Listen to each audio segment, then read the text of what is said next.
Welcome to part 3 of how to teach the laydown. Step 1 is just to keep working on the previous steps that I've explained in the last videos.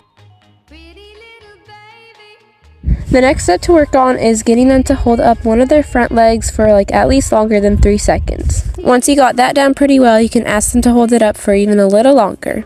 So the next step is a little bit more hard, but you're going to try to take them away from the fence and get them to kind of go down into a bow position. Your horse should do this somewhat pretty easily if they're kind of getting the idea of lay down from the previous step. And the next thing you can do is ask them to put both of their legs under them when they're in that bow position. This is definitely a harder step as some horses won't want to get right into that bow position, but just do it over and over and they will eventually get it. And some horses will lay down without getting into the bow position first. If your horse gets stuck in this position and never really wants to fully lay down, which not many of them will do that, but River was a little uncomfortable with laying down next to me. So what you can do is get a rope and put it on that leg that you're asking the cue on.